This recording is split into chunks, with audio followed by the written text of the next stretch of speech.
ఎలాంటి ఏజ్ గ్రూప్లో ఇలాంటి మోకాళ్ళ నొప్పులతో ఎక్కువగా వస్తున్నారు ప్రస్తుతానికి? సో 50 వయసు మించి సాధారణంగా పేషెంట్లు ఎక్కువ ఉంటారండి. బట్ ఈ మధ్య కాలం అంటే ఒక 5-10 సంవత్సరాల్లో ఏంటంటే 35-40 సంవత్సరాల వాళ్ళు కూడా మోకాళ్ళ నొప్పులతో చాలా మంది రావడం జరుగుతుంది.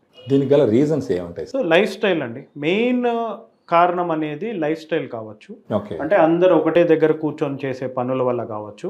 అంటే ఐటీ ఎంప్లాయే కాదండి, డాక్టర్లు కూడా, క్లర్కులు, అకౌంటెంట్స్, ఒక కిరాణా షాప్లో కూర్చునే వాళ్ళు, చాలా మందికి ఏంటంటే ఈ ఎముకలన్నీ వీక్ అయిపోయి, ఈ జాయింట్లన్నీ వీక్ అయిపోయి కొద్దిగా ఒత్తిడి పెట్టినా కూడా జాయింట్ అరిగిపోవడం జరుగుతుంది. సార్, జనరల్గా ఒకసారి మోకాళ్ళ నొప్పులు వచ్చినాయి అనుకోండి, జనాల్లో ఉండే అపోహ ఏంటంటే నాకు మోకాళ్ళ నొప్పులు వచ్చినాయి ఇంకా ఆపరేషన్ తప్ప వేరే శరణ్యం లేదు అన్నది ఒక అపోహ ఉంది సార్. ఇలాంటి వాళ్ళకి మీరు ఇచ్చే సమాధానం ఏంటి సార్? ఇప్పుడు ఒక్కొక్కరికి ఒక్కొక్క లెవెల్లో ఉంటుందండి ఈ రోగం అనేది. ఓకే. అంటే మొదట కేవలం ఒక నెల నుంచి 2 నెలల నుంచి మొదలైన నొప్పులు ఉన్నాయనుకోండి, సాధారణంగా వాటికి ఆపరేషన్ అంత దూరం వెళ్ళదండి. ఓకే. సో వాళ్ళు కేవలం బరువు తగ్గించుకొని కొద్దిగా ఎక్సర్సైజ్ అవి చేసుకుంటూ కొద్ది జాగ్రత్తలు తీసుకుంటే ఏంటంటే ఉన్నది కాపాడుకుంటూ వాళ్ళు కొద్ది మందులు, దానికి కాండ్రైటిన్ సల్ఫేట్ అని, గ్లూకోజమైన్ టాబ్లెట్స్ అని, ఈ కొలాజన్ పెప్టైడ్ టాబ్లెట్స్ అని, ఇవన్నీ వేసుకుంటూ ఉన్నదాన్ని కాపాడుకుంటూ కొద్దిగా లైఫ్ స్టైల్ మార్చుకుంటూ వాళ్ళు ముందుకెళ్తారండి. ఓకే. బరువు అనేది చాలా ఇంపార్టెంట్ ఫ్యాక్టర్. 1 కిలో వాళ్ళు తగ్గించుకోగలితే బరువు